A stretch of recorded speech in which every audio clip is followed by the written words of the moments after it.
예, 오늘 우리에게 주실 하나님 말씀은 누가복음 1장 64절 한 절만 읽겠습니다. 지난 시간에 전체로 다른 본문이긴 했지만은 시간 관계상 요 구절에 대해서 좀 더 살펴볼 게 있어서 오늘 요 한 구절 이제 살펴보고자 합니다. 그 전에 그 영화 중에 지브로라는 영화를 이제 잠깐 본 적이 있었습니다. 거기 상우라는 아이 주인공이 나오는데 이 아이가 이제 도회지 속에서 이제 엄마 아빠가 아파트에서 살고 있었습니다. 근데 이제 엄마 아빠가 피치 못할 가정 상황이 돼가지고 저 시골에 있는 벙어리 할머니와 이제 같이 살게 되었습니다. 근데 이 아이가 이제 거기서 적응해 나가는 과정을 이제 그린 건데, 그러니까 이런 영화 별로 재미는 없는데 저는 이제 좀 이게 이 아이가 처음에는 처음에 여기 갈 때 제일 두려워하는 게 뭐냐면 엄마 아빠와 떨어지는 게 두려운 게 아니고 도심지에서 맨날 스마트폰 하고 텔레비 보고 뭔가 이렇게 자기 할 수 있는 게 많았는데 그 시골에 가니까 아무것도 자기 할 게 없고 할머니도 벙어리예요. 대화하는 사람도 없어요. 그러니까 이 아이가 미칠라 그래가지고 막 심심해서 미칠라 그러고 할머니도 대화도 안 되지. 그래서 이것저것 자기 나름대로 거기서 이제 그 텔레비나 스마트폰이 안 되니까 자기가 할 수 있는 최대한 개발해가지고 열심히 하면서 힘들어하는 과정들을 쭉 그리는데 이게 이제 뭐냐면 그 작자는 현대인의 모습을 이렇게 그린 거예요. 보니까 현대인들이 이렇게 살아가고 있다 지금. 거기서 조금이라도 자기가 살던 환경 가운데서 뭔가 대화할 사람이 외형적으로 물리적으로 대화하거나 나눌 사람이 없을 때 오는 두려움, 공포, 그 막 이겨내려고 하는 힘든 과정, 이제 그 상우라는 아이를 통해서 보여집니다. 결국 상우라는 아이가 할머니와 오랫동안 같이 살게 되면서 그 시골에서 혼자서 대화도 나누지 않고 스마트폰도 보지 않고 텔레비도 보지 않으면서 적응해 나가는 훈련을 해가지고 그렇게 됩니다. 결말은 뭐겠습니까? 그 아이가 도회지에서 엄마 아빠랑 같이 살 때보다 더 행복해진다는 내용입니다. 그러니까 이 작자가 어쨌든 이 현대 사회의 어떤 문제점들을 이렇게 드러내고 한 건데 거기서 결국은 뭐냐? 오늘날 사회가 너무 침묵을 알지 못한다. 사실은 많은 사람들이 끊임없이 대화를 하고 침묵하지 않으려고 하고 있지만은 과연 얼마나 행복한가? 우리가 그걸 너무 잘 알고 있잖아요. 사실은 SNS라는 대화를 많이 나눈 이유가 마음이 공허해서 그렇습니다. 공허하니까 그런 걸 자꾸만 통해서 그 공허를 메꾸려고 합니다. 근데 그게 맺고 보면 또 그거 하지 않으면 중독되는 거예요. 하지 않으면 더 공허해져요. 악순환이 계속돼요. 또 하고 또 공허하고 또 하고 또 하고. 근데 이런 걸 알면서도 우린 그걸 고치지 못해요. 그러니까 이제 그 문학가는 그런 걸 이제 꼬집어가지고 이걸 고쳐야만 우리가 실제로 행복해질 수 있다. 이렇게 얘기합니다. 그러니까 침묵의 미학, 이거를 이제 얘기하는 건데, 근데 과연 그러면 침묵만 한다고 행복해질 수 있을까? 라는 또 의문을 가질 수도 있어요. 왜냐하면은, 여러분들 사이먼과 그 가펑클이라는 미국의 이제 2인조 그룹 가수 알죠? 그 사람들이 한 거 중에 제일 유명한 곡 있잖아요.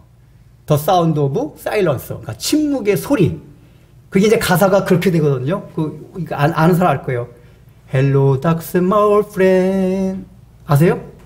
아버님 아시죠? 이게 이제 어떤 사람이 이 곡을 들으면 제가 설교 준비하면서 이 곡을 생각해 누군가 주중에 그걸 보냈어요. 들어보라고. 원래 설교 그거 없던 건데 그걸 딱 들으면서 제가 가사를 다시 한번 깊이 싹 살펴봤어요. 가사를. 이게 처음에 그 시작만 아는데 가사를 쭉 살펴보니까 침묵에 관해서 또 여러 가지 주는 메시지가 있어가지고 자세히 이제 살펴봤어요. 근데 이제 이게 이제 사이먼이라는 사람이 그 2인조 중에서 사이먼이라는 사람이 이게 가사를 지은 건데 뭐냐면 그 당시에 이제 베트남전 이제 전후 당시고 해가지고 많은 사람들이 저항운동도 하고 그러면서 너무 젊은이가 정부가 대화가 안 되는 거예요.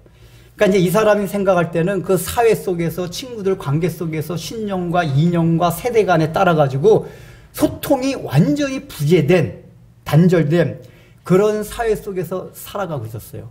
그래서 이 싸움이라는 사람이 처음에 가사 Hello, darkness my old friend. 안녕, 어둠. 어둠이라는 게 침대에서 어두워진 자기 혼자만 있는 침묵의 때 나의 오래된 친구요. 그러면서 이제 가사가 시작이 돼요. 그 내용들이 근데 뭐냐면 침묵을 이렇게 띄우는 게 아니라 침묵해서 생각을 해보니까 일단은 뭘 깨달냐. 우리가 너무 오늘날 번잡하고 소리가 많은 세상에서 살아가고 있다. 그걸 깨닫는데 중요한 건 뭐냐. 그렇게 소리가 많음에도 불구하고 우리는 여전히 소통이 안 되고 단절되고 서로 싸우고 물고 뜯고 하면서 살아간다.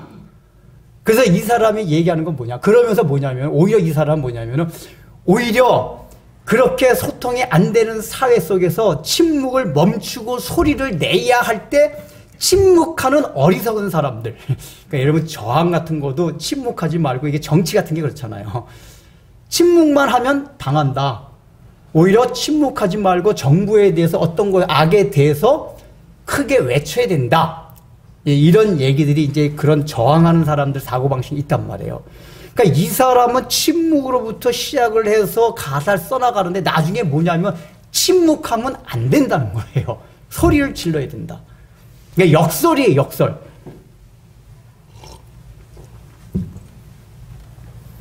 오히려 누군가 이 침묵을 깨고 하나가 되고 소통에 다시 연결을 해라. 이런 뜻에서 그걸 만들었습니다. 그러니까 그런 의미에서 본다면은 단순하게 우리가 생각하는 침묵, 아무 말을 하지 않고 사람과 만나지 않고 대화를 하지 않는 어떤 물리적인 측면에서의 침묵, 이게 과연 좋은 것일까? 라고 생각할 수가 있어요. 물론 성경이 아닌 일반 세상의 원리에서는 처세술상 침묵은 금이다 그래요. 속담도 그렇잖아요. 이 얘기가 왜 그렇습니까?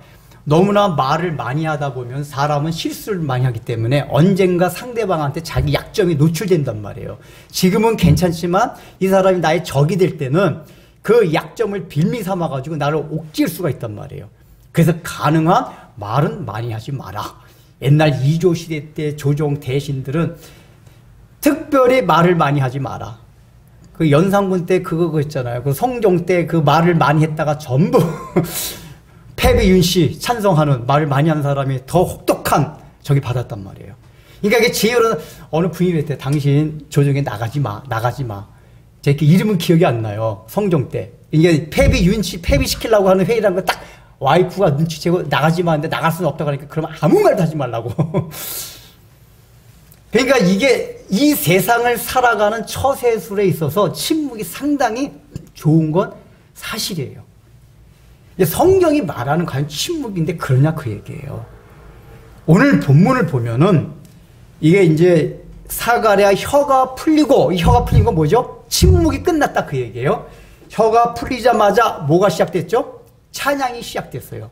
지난번에 말씀드린 거지만은 지금 10달 동안 말을 못하고 침묵 기간을 지냈어요, 사가랴는. 그러면 엄청나게 말을 하고 싶었을 거예요. 여러 가지 말하고 싶은 게 있었어요.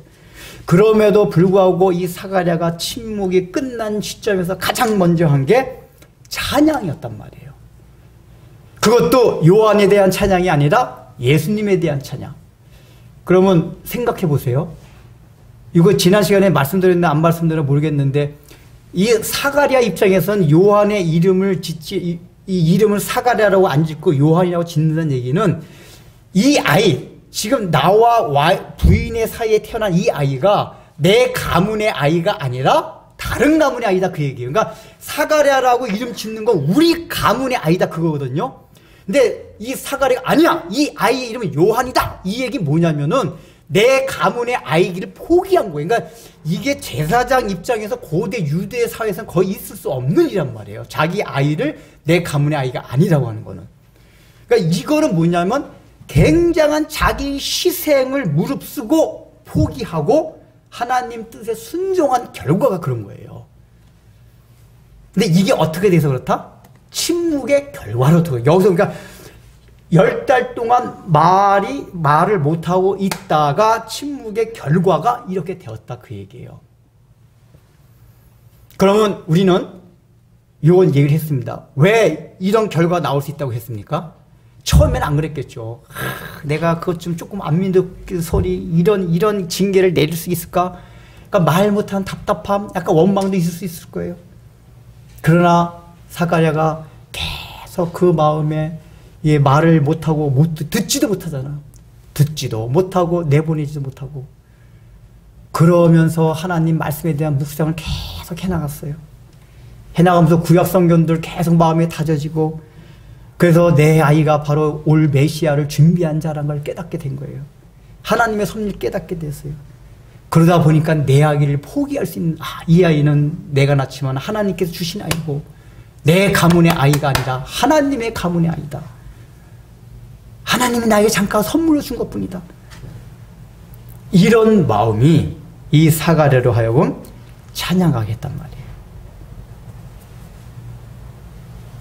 그래서 이 침묵 가운데 나온 결과가 뭐냐면 순종이었어요. 여러분, 수도원에 가면은 굉장히 중요한 두 가지 덕목이 있어요. 수도원 있잖아요. 중세시도 오늘날에 수도원이 있는데, 수도원에는 규칙 자체가 말을 대부분 하지를 못합니다. 말을 딱 허용하는 시간들이 있어요. 뭐 식사할 때라든지 하루 종일 말을 못해요. 그러니까 보통 이 수도원 3대 덕목이 있거든요. 침묵, 그다음 순종, 노동. 이 세 가지가 있는데, 그 중에서 가장 중요한 두 가지 덕목이 침묵과 순종이에요. 왜 침묵과 순종이에요? 침묵과 순종이 관계가 있기 때문에 그래요. 수도사들도 처음에 수도원 들어가면은 다 자기 근성들이 있단 말이에요. 그러면 공동체 생활을 하다 보면 막 울고불고 서로 싸우고 마음이 안 맞고 이런 게 반드시 있을 수밖에. 같은 방 쓰고 이러다 보면 다 그런 게 있어요. 사람이 성향이다라고 자라온 환경이 다르기 때문에 반드시 충돌이 생깁니다. 근데 이 말을 안 하고 계속 묵상을 시킵니다. 묵상을 시키면서 뭘 하게 되냐? 자기 자신을 순종하고 내려놓는 법을 배우게 해요. 그게 말을 많이 하면 그런 훈련이 안 돼요. 근데 말을 안 해야지만 하나님의 말씀을 묵상하고 그 묵상하는 걸 통해서 자기 자신을 내려놓는 훈련이 됩니다. 그래서 어디까지 가냐? 순종에까지 가요. 그래서 수도원 가면 막 그런 건 말도 안 되는 걸 수도원장이 시키는 경우가 있대요. 근데 그런 거에 대해서 나중에 순종할 수 있을 정도가 되어야지만이 너는 우리 수도원에서 수도할 수 있는 자격이 됐다 하고서 계속 시킨대요. 그러니까 결국은 뭐냐면은 거기서 말하는 침묵은 단두시 말만 하지 않고 있는 게 아니라 그 말하지 않는 모든 과정들을 통해서 자기 자신을 하나님의 뜻을 헤아리면서 자기 자신을 내려놓는 훈련들을 하는 거예요. 그래서 마지막에 순종까지 할 수 있는 거예요. 그래서 수도원 안에서 서로 싸우게 되잖아요. 여러분, 일단 우리 가정서부터 봐. 가정서부터 얼마나 일단 부부가 싸우고 부모 자식 간이 싸우잖아요. 왜 싸워요? 서로 자기가 옳다고 싸워요. 그러니까 수도사도 처음엔 다 그래요. 근데 침묵이라는 과정을 통해서 말을 안 하고 그 말을 안 할 때 늘 말씀을 묵상을 해요. 그러다 보면 말씀 묵상 앞에서 우리 하나님을 묵상할 때 우리가 계속 우리에게 다가오는 생각이 뭐냐? 하나님 앞에서 우리 인간은 너무 부족하고 우린 다 상대적이다. 이걸 알게 돼요. 그전에 나만 옳은 줄 알았어요. 내 신념이 최고인 줄 알았어요. 내 생각이 반드시 그렇게만 살아야 되고 다른 사람을 나의 틀 안으로 넣으려고 했었어요. 근데 우리가 하나님을 복음을 묵상하다 보니까 내가 가진 생각들이 반드시 옳은 건 아니다. 여러분, 실제로 그래. 우리가 보면은 나 혼자 있을 때는 괜찮은 사고방식, 행동 양식이 있는데 그게 다른 사람들과 관계 속에서는 아주 나쁘게 나타날 때가 있어요. 그거 많이 느끼시죠? 근데 자기는 혼자 있을 때 좋기 때문에 다른 사람과 관계 속을 우겨요. 이거 나가 옳은 거야, 옳은 거. 그러니까 이 얘기는 뭐냐면 하나님을 덜 묵상해서 그래요. 우리가 하나님을 깊이 묵상하고 침묵하게 되면 내 자신이 갖고 있는 게 다 상대적이다. 그래서 다른 사람과 함께 있을 때 자기 자신을 내려놓고 자기 신념을 좀 양보하고 이렇게 된단 말이에요. 그래서 다툼과 갈등이 해소가 되는 거예요. 그리고 보통 말을 한다는 얘기는 뭐냐면은 인간은 보편적으로 자기중심적이기 때문에 자기 변호적인 말을 굉장히 많이 합니다. 우리가 하는 말을 잘 살펴봐요. 자기 자랑까지는 아니다 하더라도 자기 변호적인 그 말들을 많이 해요. 왜냐하면 말이라는 거, 언어라는 것 자체가 자신이 가진 생각, 가치관, 사고방식 이런 게 다 드러나는 한 표현 방식이기 때문에 말을 많이 하면 할수록, 그래서 어떻게 보면 말을 적게 하는 것만이 중요해요. 말을 많이 해야지 아 나의 이런 점이 있구나 알게 돼요. 말을 안 하면 이 사람이 정말 괜찮은 사람인지 아닌지 몰라요. 사실은 말을 많이 해야지 아 저놈 완전히 괜찮은 줄 알았는데 개차반이네 이게 느낀단 말이에요. 그러니까 우리 복음적인 관점에서 본다면 단순하게 물리적인 말을 많이 안 하는 게 아니라 그 말을 한다는 의미 자체가 내 자신을 변호하고 드러내고 이런 것들이 말이 많이 있단 말이에요. 그래서 누가 소문을 딱 들어요. 누군가 나에 대해 나쁘게 얘기하고 있다. 그렇게 사람 찾아가지고 야야 봐봐 변명하려고 그래요. 너 봐봐. 근데 이 수도사들은 일절 변명이 없었대요. 오해도. 하나님만 바라보고. 근데 우리는 자기가 오해를 변명하면 그게 풀어질 것 같은데 그 수도원에서 있었던 결과들을 보면 오히려 나중에 다 저절로 그게 풀어졌대요. 그러니까 사람이 말을 한다는 것 자체는 결국은 자기의 생각, 자기 틀 다 하려고 하는 거죠. 예, 사소한 거지만은 취미 같은 것도 그래요. 저는 음악을 클래식이나 가요는 동요, 행진곡, 무슨 포크송 이런 걸 좋아해요. 혼자 다닐 때 그 나쁜 건 아니잖아. 좋은데 저 같은 음악 취향 장르를 좋아하는 취향 가진 사람이 많지가 않아요. 우리 가족서부터 깍꿍이 엄마 깍꿍이 다 달라요. 우리 조카들도 보니까. 근데 제가 그전에는 야 이런 음악 좋아해요. 이리 타도 내가 좋아하는 음악 틀고 막 그랬거든요.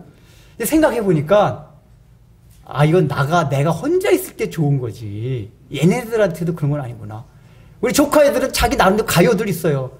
벚꽃 엔딩 뭐라고 하더라. 곰돌이가 잘 부르던 게 있었는데 뭐 벚꽃 엔딩 맨날 그거 불러. 그래 우리 그전에 김천 왔다 갔다 할 때는 그래서 깍꿍이가 블루투스인가 해가지고 돌아가면서 한 곡씩 선택해가지고 그러면 이제 깍꿍이 아빠가 선곡한 것도 괜찮네? 깍꿍이도 내 노래 배우고 나도 깍꿍이 너 선곡한 거 괜찮네? 이렇게 해가면서 그 애들 이거 랩을 막 옛날 무지하게 싫어했는데 조카들이 듣고 그러니까 그게 내 취향이지. 들어보고 그러니까 또 괜찮더라고요. 그리고 우리 청년들하고 어디 갈 때도 제가 봐봐요. 청년들 음악 다 키라 하잖아. 야, 너 블루투스 너네 좋아하는 음악 틀어봐. 해가지고. 이게 처음부터 그런 게 된 게 아니라 많은 생각을 통해서 특별히 저는 늘 내가 복음 앞에서 예수 그리스도의 십자가의 공로를 깨닫고 보니까 내가 가진 옳은 것 같이 보이는 게 절대적이 아니라는 사실 늘 십자가 복음 봐서 깨닫게 된 거예요. 그래서 내 주장을 항상 할 수가 없어요. 그러니까 자기 신념, 주장 이거 강한 사람들 주의해야 돼요. 침묵 좀 해야 돼요. 그거 주장 안 하는 게 침묵하는 거란 말이에요. 말을 아무리 안 해도 난 반드시 내 뜻대로 할 거야. 넌 내 틀 안에 들어와야 돼. 여러분 부모 자식 간에 부부 간에도 그것 때문에 굉장히 갈등이 많아. 너 내 틀 안으로 들어와. 왜냐면 근데 보면 그 틀이 나쁜 게 아니에요. 그러니까 야 내가 나쁜 게 아닌데 왜 틀 안으로 안 들어오려고 그래. 근데 그 사람은 맞지가 않아요. 틀린 게 아니라 다른 거예요. 근데 이런 걸 생각을 자꾸만 하고 묵상하다 보니까 아 맞다. 이건 틀린 게 아니라 다른 거다. 그래서 내 틀 안으로 넣으려는 그런 걸 자꾸 저기하게 돼요. 내려놓게 돼요. 이게 침묵이에요. 침묵이란 건 뭐냐면 넓은 하나님의 은혜 안에 들어가 있는 것. 이게 침묵이에요. 침묵이 물리적으로 말을 안 한다는 2차원만을 말하는 게 아니라 그건 그 수단을 통해서 하나님을 묵상하고 하나님의 넓은 은혜 안에 들어가 있는 상태. 그 넓은 은혜 안에 들어가 있다 보면은 나 자신에 있는 걸 내려놓게 돼요. 내 틀을 깨게 돼. 내가 혼자 있을 틀 같지만은 인간의 관계 속에서는 그 틀을 바꾸기도 하고 깰 수도 있는 거예요. 근데 그 틀을 안 깨려다 보니까 늘 내 가정서부터 시작해가지고 친구 관계, 직장, 사회, 국가 모든 게 다 평화가 없고 갈등만 있어요. 그러니까 아까 침묵의 소리 부른 사람 사이먼 이 시대 때도 세대 간의 갈등 또 계층 간의 갈등 이게 심하고 전혀 소통이 되지 않았는데 오늘날은 그렇습니까? 오늘날 더해요. 정치적으로도 봐요. 일단은 보수 진보 절대로 서로의 생각 양보 안 해요. 양보 안 해요. 그러니까 확증 편향까지 생겨요. 그 크게는 그렇고 작게도 자기가 가진 생각과 틀들을 절대로 버리려고 하지 않아요. 그러니까 진정으로 침묵하는 삶이라면은 나와 다른 생각과 신념을 가진 사람들과 SNS를 해야 돼요. 그게 침묵이에요. 나와 똑같은 생각을 가진 사람들과 SNS 하지면은 점점 자아라는 그 성 안에 자기를 막 가둬놓는 것들이에요.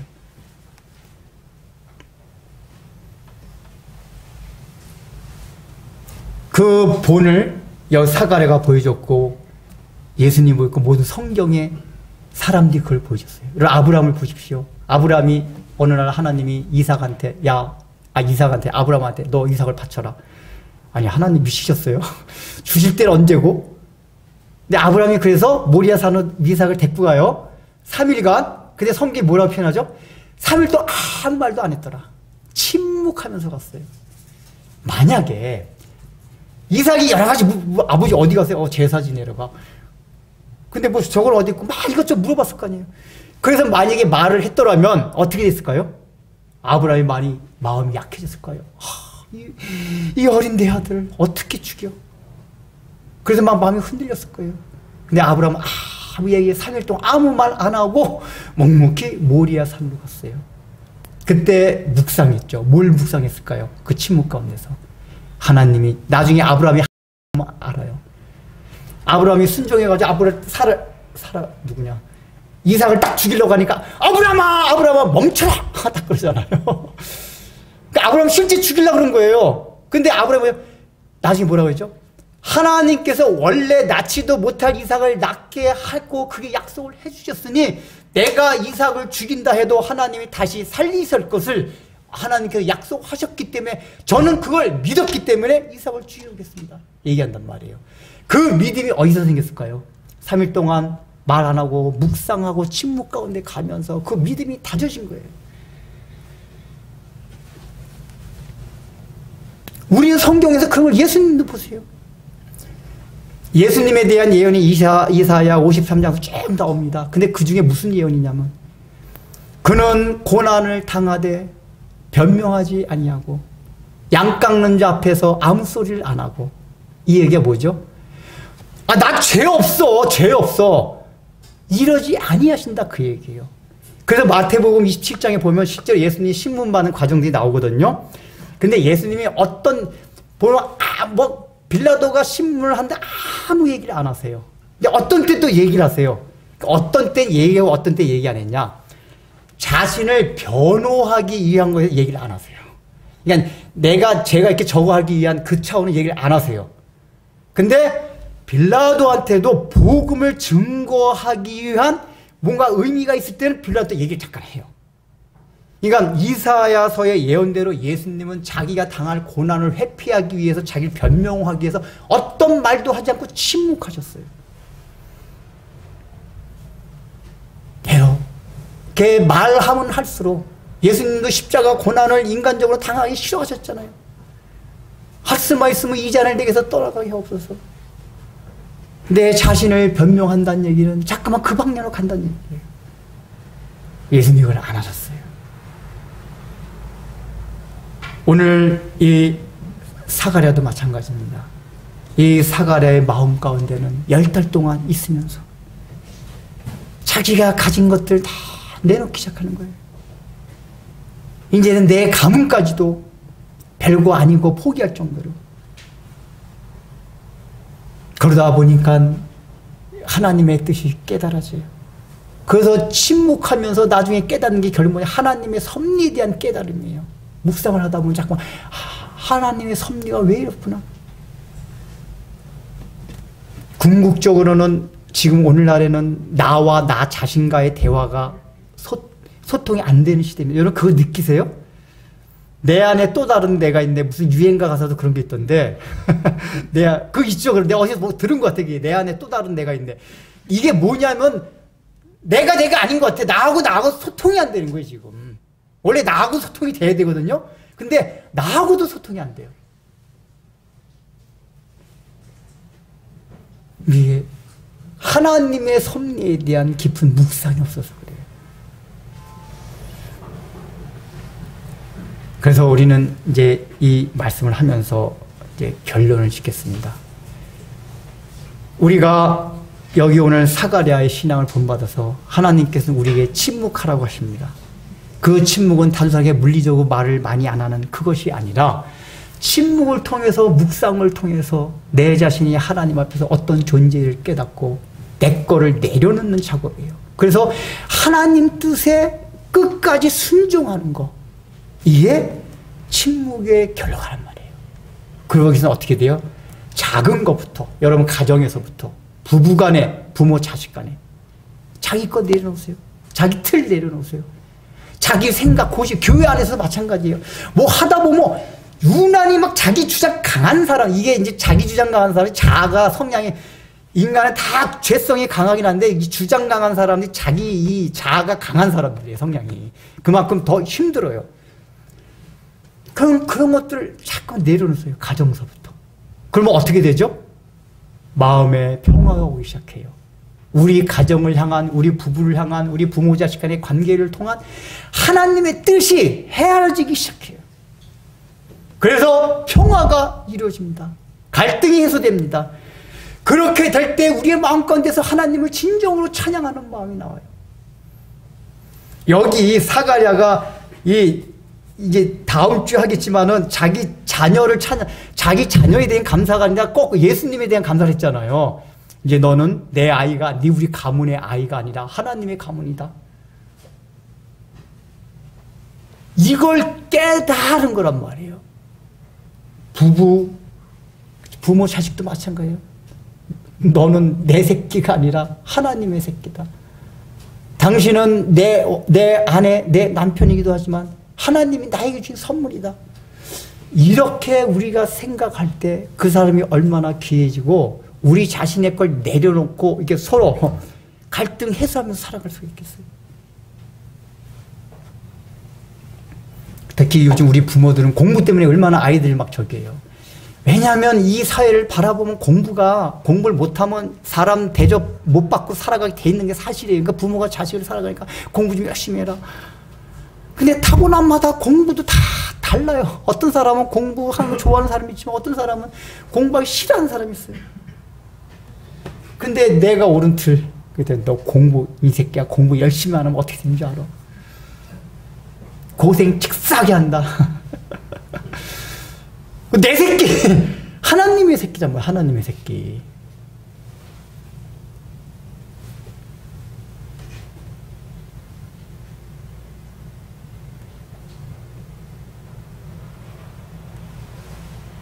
그러니까 이런 것들이 우리가 하나님 앞에서 침묵하며 묵상해야 될 일들입니다. 여러분 한번 가정에서부터 시작해서 직장에서 또 많은 친구들 관계 속에서 교회 속에서 이렇게 해보십시오. 그런 마음의 평화가 찾아오며 진정으로 하나님을 막 찬양하고 싶은, 우리가 살아가면서 늘 마음에 부닥기는 가장 첫 번째가 재정적인 것이고 다 여러 가지가 있어요. 그러나 사람들의 얘기를 들어보면 우리가 갈등을 겪는 가장 첫 번째 요소가 뭐예요? 인간관계예요. 아주 완전히 굶어 죽을 정도의 경제적인 어려움이 아니면은 보편적으로는 인간관계 때문에 우리가 고통을 겪습니다. 그게 평화가 없어요. 그러면 하나님을 찬양할 마음도 없어요. 근데 오늘 사자와 같이 하나님의 섭리를 깨달아 내가 말씀에 순종하겠다는 묵상을 자꾸 하고 순종하고 내 거를 내려놓으면 내 신념, 내 생각, 인간이 머리가 좋아봤자지 자기야 판단력이 옳아봤자예요. 인간은 다 판단력이 다른 사람에서 옳은 사람이 있긴 있어요. 그러나 하나님 앞에서 우리 자신을 묵상해보면 아무것도 아니야. 도찐개치네요. 근데 내가 얼마나 판단이 옳은 줄 알아? 넌 내 판단 못 따라온다니까? 아니에요. 우리는 다 하나님 앞에서는 판단이 옳지 못한 자들이에요.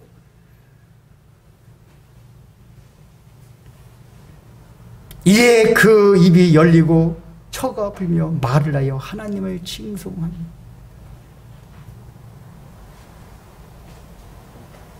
지난번에 제가 한 2달 전에 그 앞에 본문하면서 사가랴의 입이 막힌 이유 설명했잖아요. 기억나세요? 징계가 1차적인 표면적인 이유이긴 했지만 왜 하나님께서는 믿지 못한 사가랴에게 다른 벌 주실 수도 있잖아요. 손 하나 잘라내고 근데 왜 벙어리가 되게 했다고 그랬죠? 사가랴는 제사장이 제사 지내고 가면 해야 될 일이 뭐다 그랬어요? 이렇게 딱 하면서 여러분의 모든 죄가 사함을 받았습니다. 여호와께서 너에게 복을 주시길 원하노라. 민수기에 있는 말씀을 선포함으로써 제사가 끝났어요. 근데 사가랴가 입이 딱 벙어리가 돼 보니까 나갔는데 말을 못하는 거예요. 축복을 해야 되는데 말을 못해요. 축복을 못하고 제사가 끝난 거예요. 이게 뭐죠?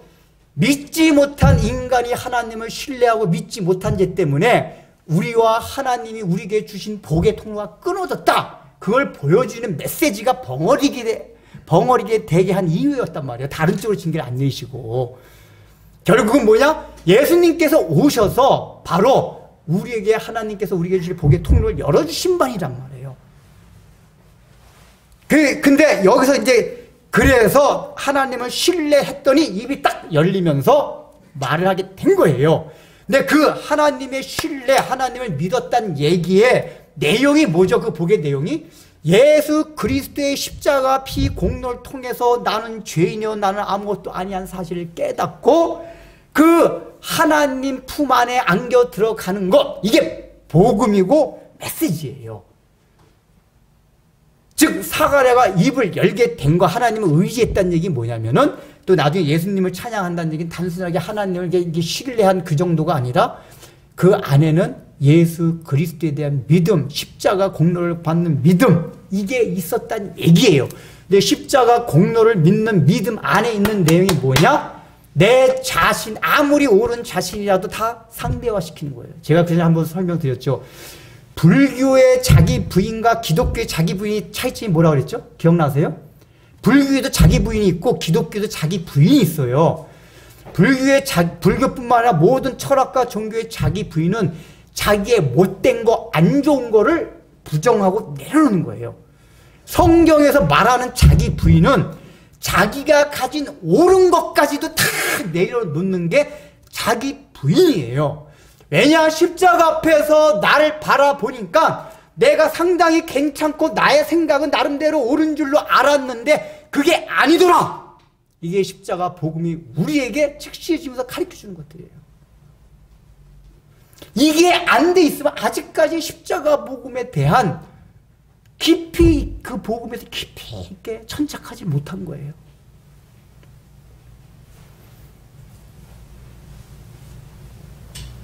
이제 곧 그 입이 열리고 혀가 풀리며 말을 하여 하나님을 찬송하니.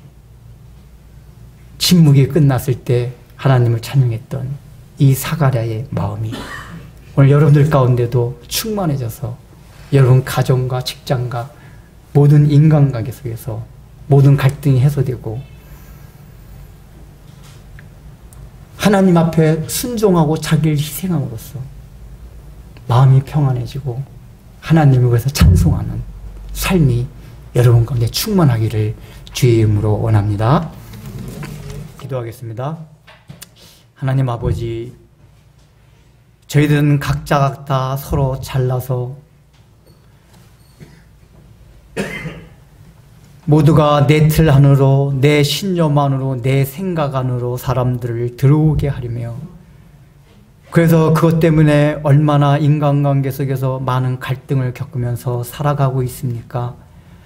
이런 자아들, 우리 성경의 예수님을 비롯하여 우리 믿음의 선배들은 침묵하는 시간들을 통하여, 그 과정들을 통하여 자기의 옳다고 생각하는 것까지도 다 내려놓는 자기의 부인을 훈련을 하고 그것을 통하여 마지막에 우리가 인간적으로는 참 기쁨으로 허용하기 힘든 그 모든 명령에까지 기쁨으로 자원하는 마음으로 순종할 수 있는 그 믿음을 얻고 궁극적으로는 그것을 통하여 마음의 평안을 얻고 그 상황과 환경이 안 좋음에도 불구하고 하나님을 찬양했던 그 역사와 스토리를 우리가 생각하면서 우리 자신들도 사가랴와 같이 주님과 같이 아브라함과 같이 많은 SNS와 많은 대화 속에서도 결국은 자기 자신은 내려놓지 않고 부인은 하지 않으면서 그저 흥미 위주로만 대화를 하고 인간관계를 엮어나가려 했던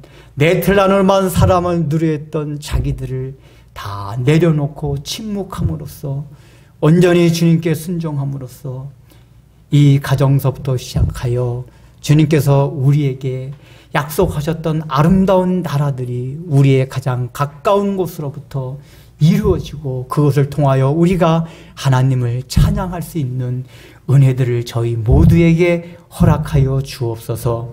무엇보다도 이 땅을 살아가면서 오늘날 얼마나 침묵이 없는 그런 시대 속에서 살아가고 있습니까? 하나님 아버지, 그런 시대 속에서 우리 자신들은 늘 하나님의 말씀 묵상이라는 그 수단과 방법을 통하여 이 번잡하고 혼란한 세상 가운데서도 하나님을 깊이 묵상할 수 있는 침묵의 시간들을 갖게 하여 주시사 우리가 주님께 간구한 그런 모든 일들이 이것을 통하여 일어나게 하여 주옵소서. 예수님의 이름으로 기도드립니다. 축도하고 예배 마치겠습니다. 이제는 우리 구주 예수 그리스도의 무한하신 은혜와 하나님 아버지의 놀라우신 사랑과 성령님의 감동과 권면하심이 오늘 이 말씀을 듣고 복잡하고 혼잡한 세상 가운데서 자기만을 우기며 고집하는 이 세상 가운데서 침묵함으로 묵상함으로 자기를 내려놓고 오직 주님을 따라가겠다는 순종함이 내 마음의 평안을 유지하고 하나님을 궁극적으로 찬송하리라는 그 믿음을 가지고 이것을 위하여 나를 쳐서 복종시키며 주님께 순종하기로 작정하는 사랑하는 성도들 위에 삶 위에 가정과 직장과 모든 인간관계 위에 이제부터 영원토록 함께 있을지어다.